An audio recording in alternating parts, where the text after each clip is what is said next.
পৰম শ্ৰদ্ধাৰ ৰাইজসকল, আজি যিসকল সদাশয় ব্যক্তিয়ে মোৰ চেনেলটো উপভোগ কৰি আছে তেওঁসকলক সদাশয় লোকসকলক মই ধন্যবাদ জ্ঞাপন কৰিছোঁ।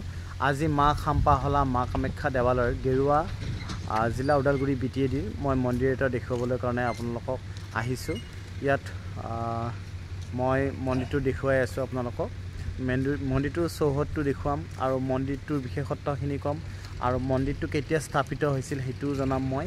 আৰু এই মন্দিৰটোৰ আপোনালোকে কেনেকৈ আহিব পাৰিব, এই মন্দিৰটোত আহিলে কেনেকৈ কি কৰিব লাগিব আৰু টংলা টাউনৰ পৰা মন্দিৰটো কিমানখিনি দূৰ ডিষ্টেঞ্চ মই গোটেইখিনি আপোনালোকক ক'ম। তাৰ কাৰণে আপোনালোকে কি কৰিব লাগিব, মোৰ চেনেলটো আপোনালোকে চাই থাকিব লাগিব আৰু মোৰ ভিডিঅ'বোৰ স্কিপ নকৰাকৈ সম্পূৰ্ণ ভিডিঅ'টো চাব লাগিব। আহকচোন আজি আমি মন্দিৰটো দেখুৱাম।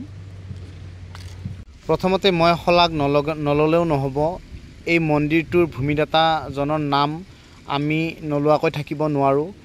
কাৰণ খাম্পাহলা মা কামাখ্যা বুঢ়াগোহাঁই দেৱালয়খন ভূমিদাতা হৈছে যুধিষ্ঠিৰ দাস, নিধুৰাম দাস পুত্ৰ, শ্ৰী মিহিৰাম দাস পুত্ৰ, শ্ৰী নিখিল দাস পুত্ৰ, শ্ৰী যাদৱ দাস নাতি, গেৰুৱা খাম্পাহলাৰ যিখিনি মন্দিৰৰ চৌহদ আছে এই চৌহদৰ ভূমিদাতা। আৰু এই ভূমিদাতাজনক আমি প্ৰণাম জনাইছোঁ। ইমান ধুনীয়া এটা ইয়াত মন্দিৰ স্থাপন কৰি গৈছে, তাৰ বাবে আমি সদাশয় ৰাইজে অশেষ ধন্যবাদ জ্ঞাপন কৰিছোঁ। তো মই দাদা এজন লগ পাইছোঁ, বহুত ইয়াৰে বহুত পুৰণা হয়, তেওঁ ইয়াৰে বাসিন্দা। গতিকে মই তেখেতক অকণমান কিছু এই মন্দিৰটোৰ বিষয়ে জানিব বিচাৰোঁ। প্ৰথমে আপোনাৰ নামটো কৈ দিয়কচোন। মোৰ নাম হ'ল চন্দন দাস। চন্দন দাস। আৰু চন্দন দাসে ইয়াতে কৈছে যে ইয়াত পোনপ্ৰথম কেনেকৈ আছিলে মন্দিৰটো কওকচোন। প্ৰথমতো এনেকুৱা আপোনাৰ ইয়াত হাবিয়ে আছিলে, তাৰপিছত যেতিয়া আমাৰ ককাই মানে হেৰি কৰিলে, মানে এইবোৰ জংঘল চংঘল মানে কাটিলে, তেতিয়া মানে মন্দিৰ মানে মূৰ্তি ওলালে, পাথৰ ওলালে, পাথৰ ওলালে। তাৰপাছত লাহে লাহে লাহে চবেই গম পোৱা হ'ল, গম পোৱা হোৱাৰ পাছত পিছত মন্দিৰ হ'ল। বহুত আগত মোটামুটি 150 বছৰ 160 বছৰ এনেকুৱা আগত মানে এই মন্দিৰটো 150 বছৰ বা 160 বছৰ হোৱা বুলি তেওঁ দাবী জনাইছে। এইটো বহুত পুৰণা মন্দিৰ। আমাৰ মানে ককাহঁতে কৈ গৈছে, মানে আমাৰ ককা গ'ল, দেউতা গ'ল, এতিয়া মন্দিৰ লাহে লাহেকৈ ভালে হৈছে।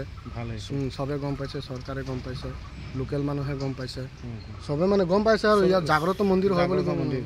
আৰু ইয়াত ফাৰ্ষ্ট দেউলটো কেতিয়া হয়? 1 তাৰিখৰ দিনা হয়, বহাগৰ বহুত ডাঙৰ দেউল। বহাগৰ 1 তাৰিখে বহুত ডাঙৰ দেউল হয়। ইয়াত আপোনালোকে সকলোৱে আহিব আৰু মাৰ এটা আশীৰ্বাদ ল'ব, যিহেতু কামাখ্যা মন্দিৰৰ লগত এইটো সম্পূৰ্ণ লিংক আছে। আৰু মই ভাবোঁ এই লিংকটো আমি কি কৰিব লাগিব, ইয়াৰ লোকেল মানুহখিনি বা আউটৰ মানুহখিনি বহুতে হয়তো কিছুমানে নাজানে। আৰু আপোনালোকে আহক, ইয়াতে আহি মাৰ দৰ্শন কৰক আৰু মনৰ মানসনা কৰিলে মানে মনৰ যদি কিবা আশা থাকে তেতিয়া ইয়াত আহি কিনে ক'লে মানে সফল হয়।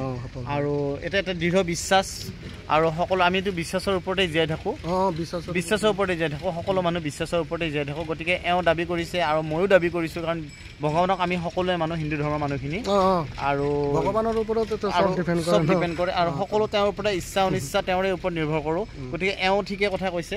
গতিকে আগতে ইয়াত কেনেকৈ কি আছিল, এডাল ডাঙৰ গছ থকা বুলি কৈছে। বহুত ডাঙৰ গছ, মানে ইফালে মানে এজন মানুহ থাকিলে তাৰ পিছফালে মানে দেখিবই নোৱাৰে, মানে ইমান ডাঙৰ গছ, ডাঙৰ গছ। তো গছটো এতিয়া কাটি পেলোৱা হৈছে। মন্দিৰটো বনোৱাৰ কাৰণে ইয়াৰ গছ গছনি যিবোৰ মানে অলপ হেৰি আছে কাটি পৰিষ্কাৰ কৰি অকণমান ডাঙৰকৈ বনাইছে। গতিকে আমি অশেষ ধন্যবাদ জনাইছোঁ এওঁক, যিহেতু মোক এইখিনি ইনফৰ্মেশ্যন দিয়াৰ কাৰণে। মই উইদাউট ইনফৰ্মেশ্যনত আহিছোঁ, হঠাৎ আহি ওলালোঁ, আৰু হয়তো ভগৱানে গড গিফ্টেড বুলি ক'ব লাগিব আপোনাক মোৰ কাৰণে। হঠাৎ আহিব 1 তাৰিখৰ দিনা, বহাগৰ 1 তাৰিখে বহুত ডাঙৰ দেউল হয়, ভাল লাগে আহি, মানে বহুত মানুহ হয়, পঠা চটা বলি হয়, পাৰৰে মানুহে যাৰ যাৰ কামনা থাকে, মানে চব সফল হোৱাৰ কাৰণেতো আহে ন, সফল হোৱাৰ কাৰণে। তো এড্ৰেছটো দি দিয়ক এইটো আৰু এবাৰ ভালকৈ। খাম্পাকলা বুলি কয়, কলাইগাঁও খাম্পাকলা, গেৰুৱা মন্দিৰ, নাম মন্দিৰ। কালাইগাঁৱত আপোনালোকে মেইন ষ্টপেজত আহিও যদি আপোনালোকে মানে 1 তাৰিখৰ দিনা আহিলে মানে চাবই, আৰু মানুহ আহি আছে গৈ আছে, মানে চবে গম পায়। আৰু ভিৰৰ সমাগম, ইমান সমাগম হয়, ইমান ভিৰ হয়, আৰু মন্দিৰটো তেতিয়া আৰু বেছি জাগ্ৰত হয়।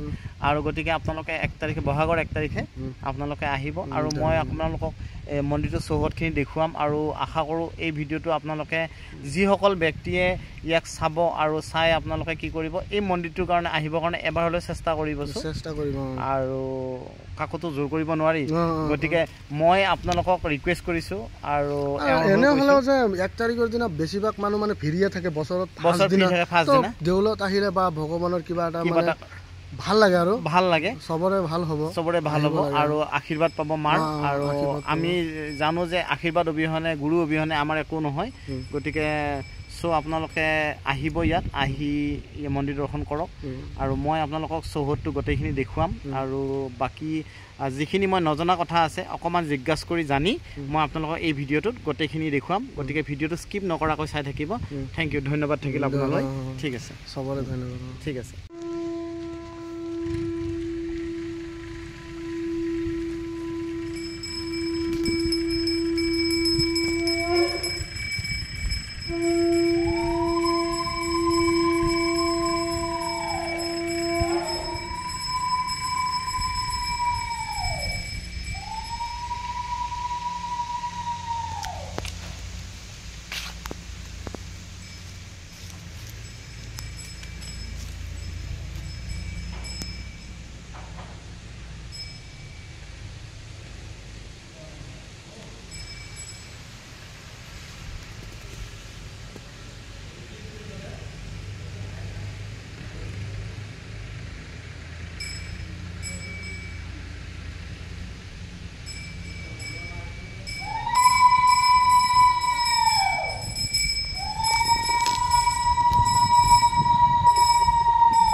প্ৰকৃতিৰ যি মনোমোহা দৃশ্য ইয়াত মানে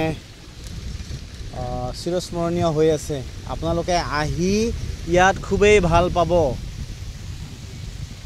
খুব ভাল এটা পৰিৱেশ মনটো শান্তি লাগি যায় ভাল পাব আপোনালোকে আহি ও প্ৰভু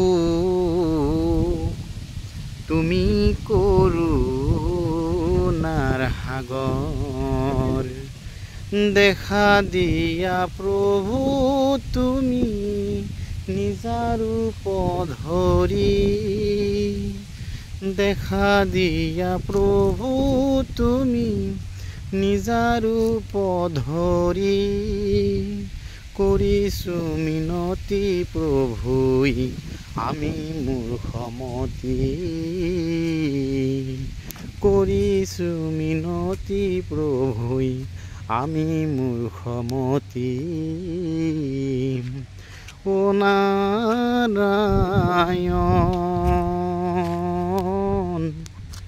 তুমি হে নাৰায়ণ অগতির গতি তুমি তুমি নারায়ণ ত্রিজগতর পতি তুমি ও নারায়ণ তুমি হে নারায়ণ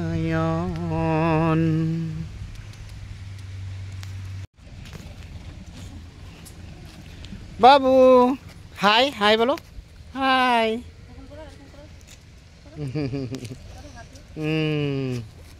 গুড ভেরি গুড